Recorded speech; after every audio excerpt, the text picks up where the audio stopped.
So it's a cloudy and breezy day in Bombay today. It's very unlike Bombay today. We are having some December rains, but I have something bright and shiny, and this is the BMW 2 Series Gran Coupe, and it's in the 220D M Sport Edition. And I think first impressions are that it looks absolutely stunning in the flesh. I love the detailing on the headlights. I love this M Sport blue color as well. I think looks absolutely stunning. There's quite a lot to like about this car. In fact, it's a properly kitted BMW. So yeah, there's a lot to go through. So let's get started. It's a very, very well laid out interior, and there are different sections for each of the things that you could possibly sort of want to operate. I think first things first, I think credit must be given to BMW because this feels like a proper BMW. I mean, it doesn't feel like a baby BMW. It's the baby of the range. It's the 2 Series Gran Coupe. But on the inside, it actually feels like a proper full-grown BMW. And I think credit must be given to BMW here because they've kitted this car extremely well. You have all the bells and whistles that you get with like a 3 Series or a 5 Series. In fact, I think this car is better kitted as compared to some of the base versions of those cars, right? It's slightly it's smaller than the 3 Series in size, but it's about the same price as a base version 3 Series. But you get a lot more in kit on the inside. Let's get started. So I think first things first again here. I love this BMW M Sport steering wheel, right? I think it's great to hold. It's clad in leather. It has this amazing small M badge at the bottom, which is which is true for like all M series BMWs, M Sport BMWs. I also love that there's like space to keep your hand here without like pressing any of these buttons. I love the fact that these are actual buttons and not the touch sensitive buttons that you get in a lot of different cars, so you don't accidentally end up pressing them without realizing it. Lots of tactile feedback coming from all the buttons and stuff. The horn is great as well. I love the shape of the steering wheel overall as well, and it sort of weighs up really well as the car moves faster, right? So that's great as well. There's a lot of feedback coming from the steering wheel, so you feel like the road conditions obviously at the base of your back when you're sitting in the car, but also from the steering wheel itself, and that's always a great thing in a good driver's car. So all of these things are great. There's also paddle shifters here if you want to shift manually, and then obviously you have the normal stalks on both sides for the gear indicators and the wipers. I'm gonna now delve into these digital dials, and I mean I'm not the biggest fan of digital dials. I prefer analog dials. These digital dials also have me sort of scratching my head a little bit because like I have like my OCDs being activated. I can actually see the edge of the display here. It goes from like, I mean, it's not like a proper OLED display. It's an LCD. It's a great LCD display. I mean, I must say that, and the colors are great and all of that, but you don't have pure blacks, and that's why you can always see like a difference between the two.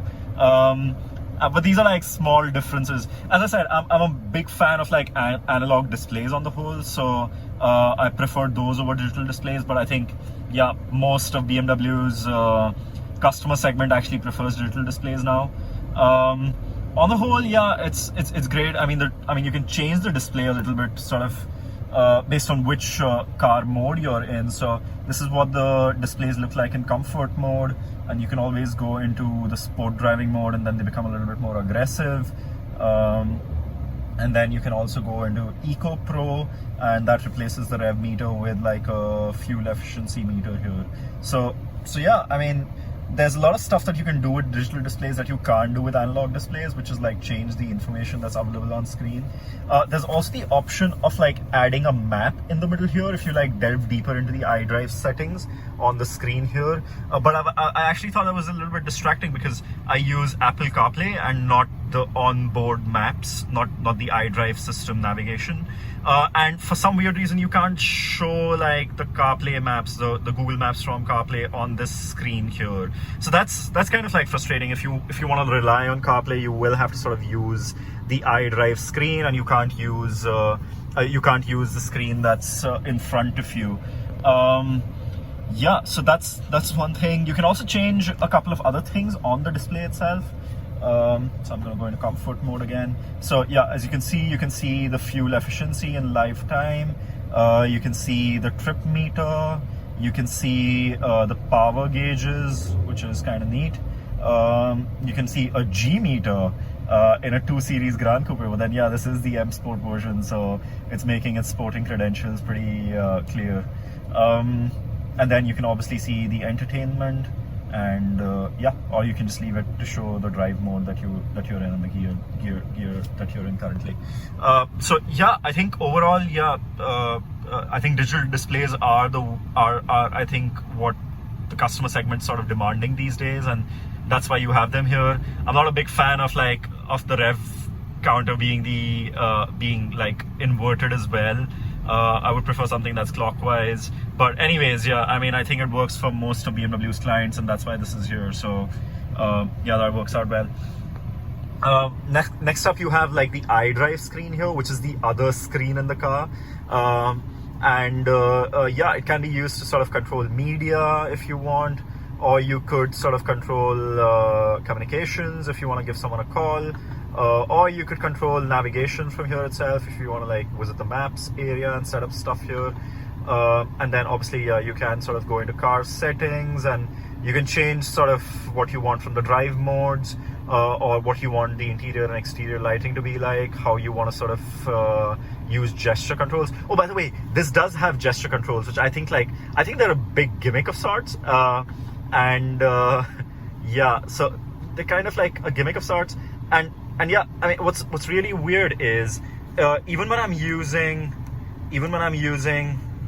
the steering controls to change the volume, the gesture control animation keeps popping up, and that's particularly distracting when you're driving because you have something that's animated in your peripheral vision. I actually think this is a little bit unsafe when you're driving because it makes you sort of move your eyes away from the road and onto the display to see what actually is going on there. So I kind of find that a little bit frustrating. The other thing that I noticed was when you're in the car and you're having a conversation with like a co-driver and you're sort of expressing with your hands, the gesture system kind of picks that up, and like it's sort of expecting an input from you. So yeah, I mean, I'm again not a big fan of gesture control, so I prefer to actually switch it off, which you can do after going into car settings. I actually prefer to sort of switch this whole thing off with gesture controls and also the operating tips on the display, right? So I prefer to sort of switch these off, and that sort of makes things a lot easier. But otherwise, yeah, this is a proper 10-inch display. It's properly kitted. It's a landscape display, which I mean, not the best way to read maps, but it's okay, it's fine. I think landscape displays are like the norm with most cars these days. But it's a proper 10.5 inch odd display. It's extremely crisp. It's also a touch screen, so you can sort of move around using your fingers. I personally actually prefer just to use CarPlay. So I can just sort of enter CarPlay from here, and then I can use the touchscreen to sort of go through all the apps that I have installed. And what's great is CarPlay now supports Google Maps, so I can actually use Google Maps as well to sort of set up maps and stuff. I can always go back, and then there's obviously the new CarPlay home screen, which allows you to view Google Maps and have your music on the side, so you don't need to keep switching between the two when you're driving, which is pretty cool as well. On the whole, I think it's a very well laid out interior, as I said. I also really appreciate that there's like proper buttons for the HVAC here, proper buttons for the multimedia here. So I don't need to sort of delve into menus to actually control the temperature. Plus all the buttons have like great tactile feedback. I can change the temperature settings from here, which is extremely convenient. It's extremely easy to do when you're actually driving the car, and that's something really cool. Same for the multimedia buttons here, right? So that makes it extremely easy. I'm not a very big fan of like touch sensitive buttons again, and I have to give it to BMW. They've done a great job of retaining like proper buttons here. It's such a well contained unit on the whole. Like the AC is here, the multimedia is here, the screen is right up here up top, so you can always see the maps without having to sort of look lower down in the center console. So yeah, in general, everything is well laid out. Also well laid out is the transmission area. You have this beautiful gear lever. No, it's not made of metal, it's made of plastic, but that's okay. The quality is all great. You obviously have the P button here for parking, but then you can also put it into drive, neutral, and reverse by pressing the unlock button here and then sort of dragging it back. This is the iDrive controller, so you can control the iDrive screen using like all the buttons here, which is great as well. And obviously carrying my hand sanitizer along because that's the world that we're living in right now. There's also the traction control off. There's auto start stop, the parking sensors. This car, by the way, has front parking sensors and rear parking sensors, both of them, so that's great. It also has something called reversing assistant, which remembers the last 50 meters that you've driven, so you can sort of start the reversing assistant and then it reverses on its own following the same path that you followed for the last 50 meters, which is great if you've sort of hit a dead end and you want to just sort of back it up a little bit. So that works out really well.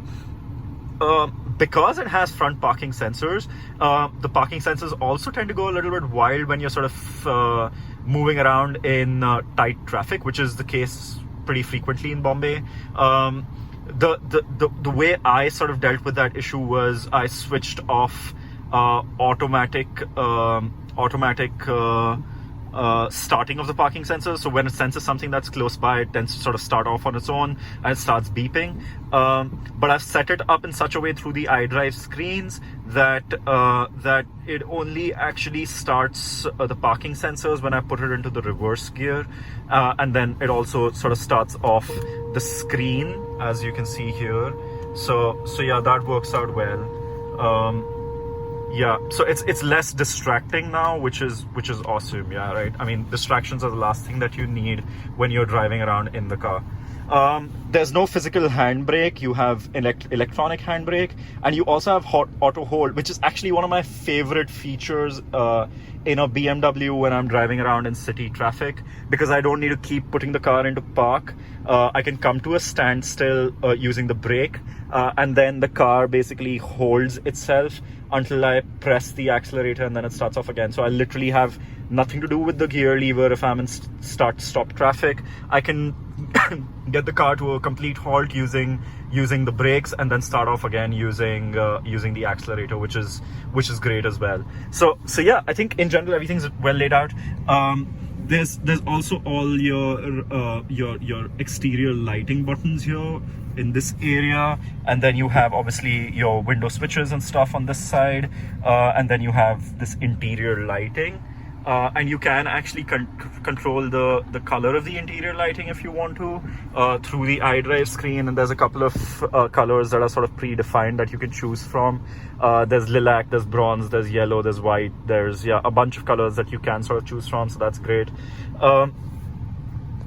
You obviously have the sunroof up here, all the controls for the sunroof and the lights and stuff here. The sunroof itself is I mean, it goes back up until here, so it opens up until here. It's pretty cool on like on a rainy day, because you sort of feel a little bit connected to the elements, and also there's no sun blaring in, so the HVAC works really well. But on the whole, I think it's a very well put together interior, and I think hats off to BMW, because this does not feel like a cut price BMW, even though it's the baby of the range. It feels like a proper BMW. It's properly kitted. It's even got wireless charging down here, which is like a neat feature. And it also has a USB port. There's also a USB-C port in the center console here, in the middle under the armrest. So yeah, I think I should also mention that I love the fact that there's like great feedback from all the buttons here. It's the small things that matter, you know. I mean, there's this max AC button here, and there's like a small light above it that comes on when you press it.